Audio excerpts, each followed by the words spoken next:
Hey everyone, Sarah Barnes-Humphrey here of Let's Talk Supply Chain here at the Gain Summit with Paul. Paul, thanks for joining me. Thank you very much for having me. So what's happening? I think this is your 5th summit. It is, yes. Talk to us about this year. How's that going?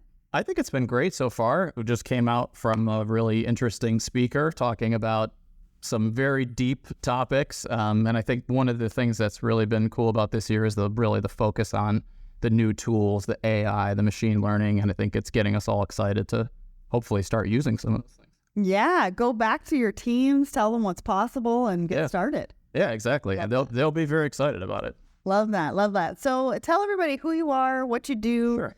maybe what your company does, and a little bit of a background on your journey in supply chain. Yeah.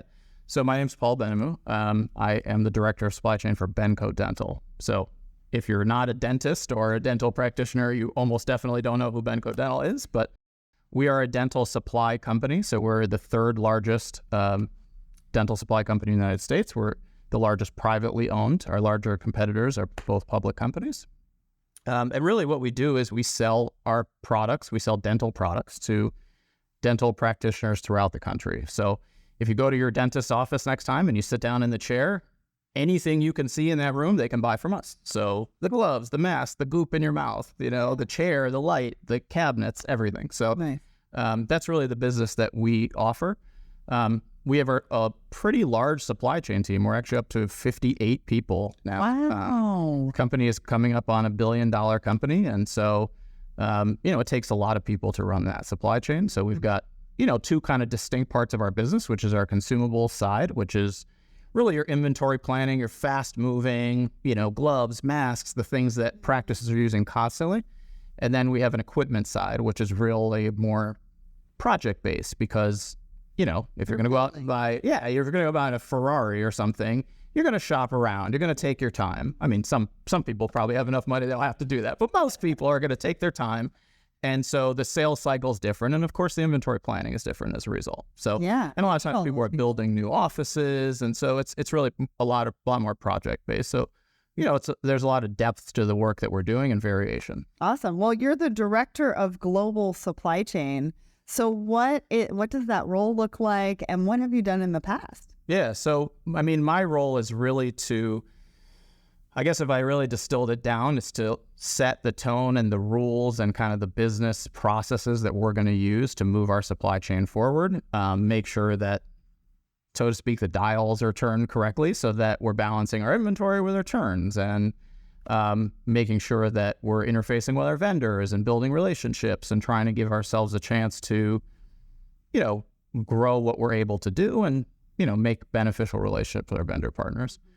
Before Benco, I worked for Xerox Corporation for 13 years in, a variety of different roles. I'm not going to bore you to tears with what I did with Xerox because, it's definitely it's less exciting than dental equipment. So that tells you something. Wow. But it was a great opportunity. It really started me in supply chain. Mm-hmm. I like to tell people, like, the day I started, I didn't even know what supply chain was. Right. And so, most of us. Right. Most of us. If you're not part of it, well, you're like, now, since COVID, your Aunt Agnes knows about supply chain, but 20 years ago, nobody knew what that was, But also, some people are in supply chain and they don't realize they're in supply chain. That's true too. Yeah, that's true. It's a very broad, it's very broad. It encompasses a lot of things, but it's been really good to me, and it's given me an opportunity to learn so much and grow so much over, a couple of decades. Awesome. I can't believe a couple of decades have gone by already. Well, from what I understand, continuous improvement is really important to you. You're a strong advocate of that. What does continuous improvement mean to you? What does that look like in your role? Sure. A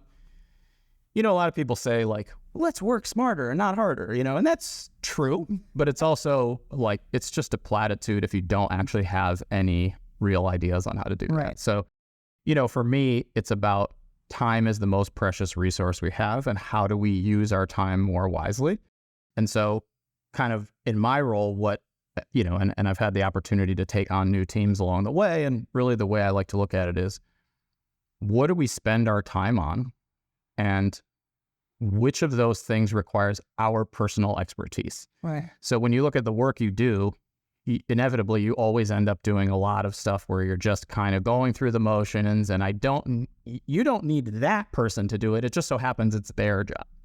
So, really what we've tried to do and the way we've improved ourselves is to look at the way we're spending our time and say, let's take everything to the extent that we can, but let's take everything that doesn't add value, that your personal expertise doesn't add value to, and let's figure out a way to either stop doing it or automate it or get someone else to do it who isn't a supply chain expert, right?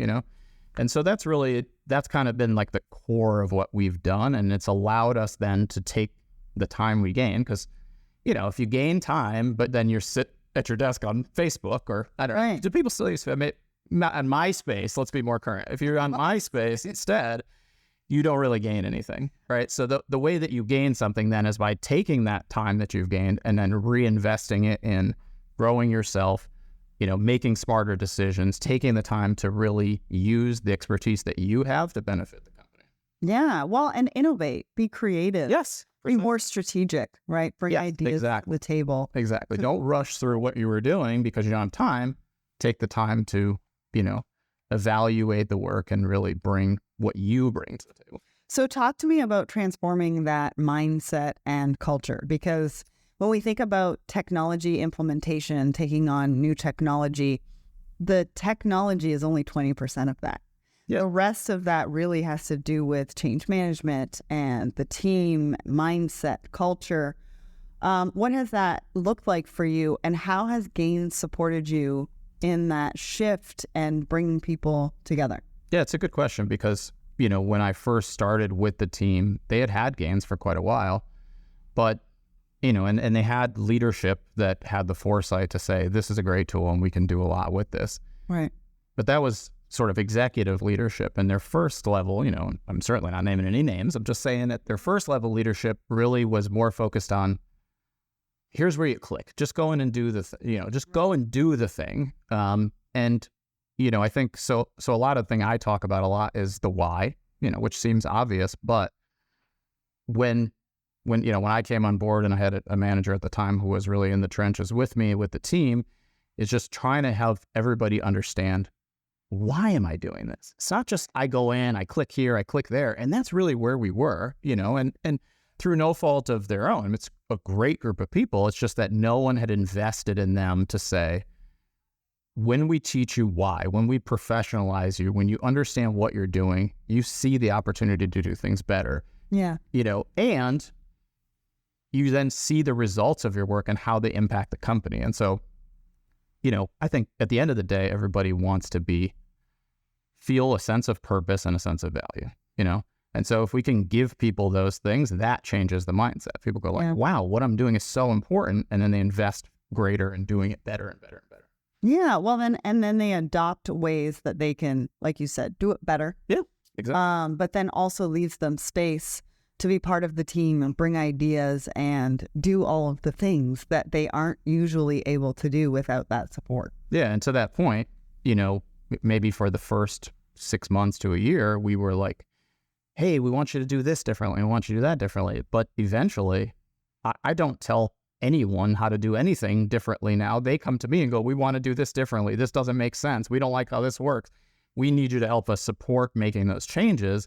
But we came up with the idea. And I love that. I mean, that's when you're humming. Yeah, absolutely. Now talk to me about the collaboration on that, because I think you've been working closely, or your team's been working closely with Gains on some of the challenges that you have. You've brought them to the table. Gains works on a solution. How does that work? How does that happen? Give us some insight.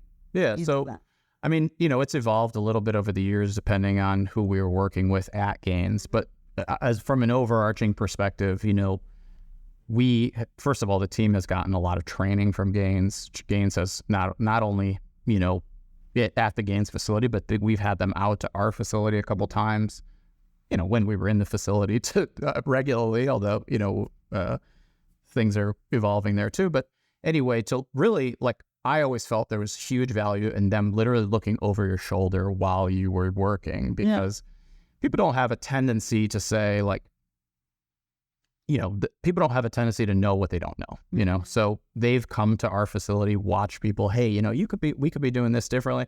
And while we're here, we're also going to provide you with some additional insight into this screen and how you can optimize your use of this screen or this feature that you're not using. And so, Gaines has been really great with doing that. Our rep Gabby is really helpful to us.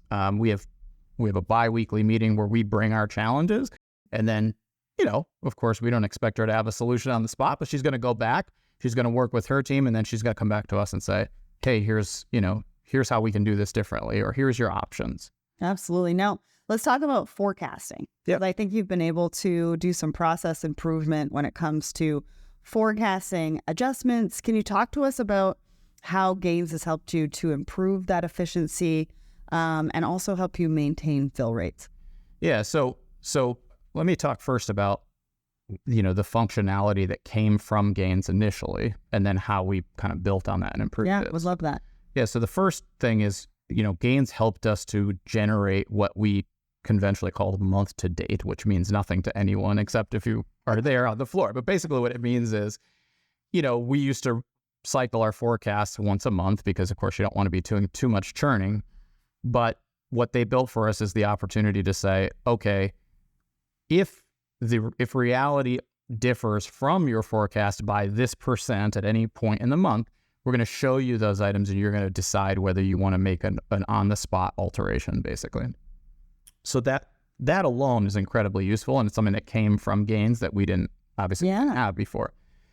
The way we then built on that was, going back to the first conversation, is we're doing the same thing over and over again. Over time, we got into the rhythm of, okay, just to pull a number out of my ear, it's halfway through the month, it says 50, I'm going to make it 100, And so, but ultimately what we said was, okay, there's a lot of SKUs and this happens a lot. So we're investing a lot of time in making those changes, but really it's kind of repeatable and it doesn't really require your specific expertise, although it may add value in a few key places. Mm-hmm. So we used what we call an RPA, robotic process automation tool, in our supply chain analyst. I want to give him a shout out, Bruce Zhang, who was just incredible. Oh, Bruce. Shout out to Bruce. He built an application that basically ingested the data and spit out what, we studied it over a period of time. What would everyone have done in this scenario? And it spit out what they would have done and it inputs it for them automatically. So number one, a couple hours a week per person times, 11 or 12 people not doing this anymore. Wow. And, you get busy. That's the first thing that goes by the wayside because you didn't have time to do it. So now we're actually doing it all the time without actually having to do it, Wow. So it's actually improved our forecasting too, because we're paying attention without spending the time to pay attention. Well, and that's kind of the magic. Exactly. Automation. Yeah. I mean, it's super powerful, and it's something that, I was really, really proud of him and the team when they did that. Now, cybersecurity is I think the number 1, number 2 threat to supply chains at the moment. Yeah. And I think recently you may have seen a spike because a competitor had a cyber attack. Now, this is a great example of this, and people really need to be very diligent about cybersecurity, especially in supply chains. This is a good example of what happens on the other side when that happens to somebody. Yeah. So can you tell us how Gaines sort of gave you the flexibility to be able to scale up that quickly to be able to meet that demand?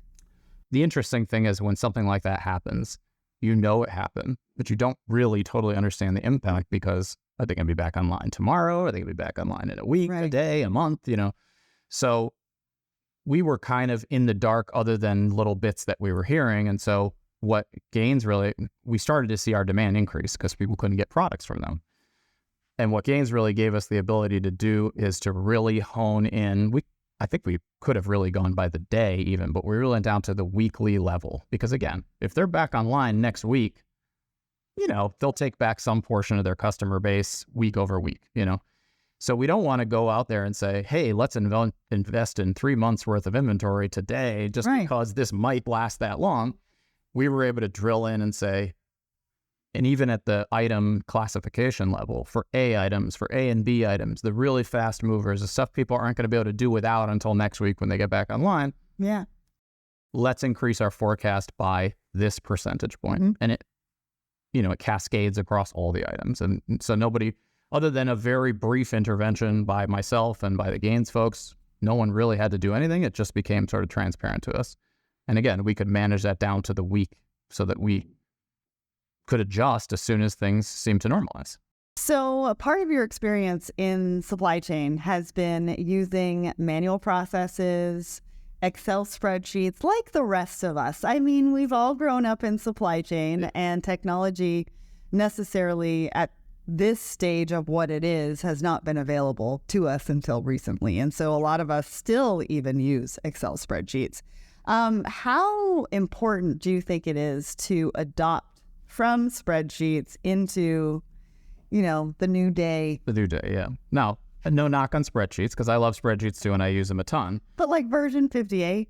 Nobody needs a version 58. Right. And, you really, it's much more responsive. It's reactive instead of proactive, right. And so, I learned how to buy in spreadsheets, years ago with a former company. Mm-hmm.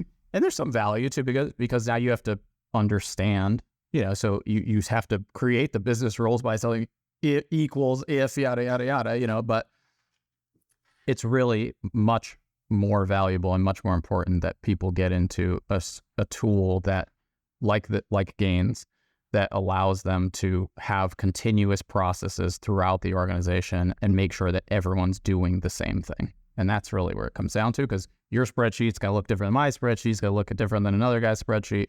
Somebody tweaks something and everything's off. Right, exactly. Spell something wrong. Sure. Saves it incorrectly. There's so many things that can go wrong.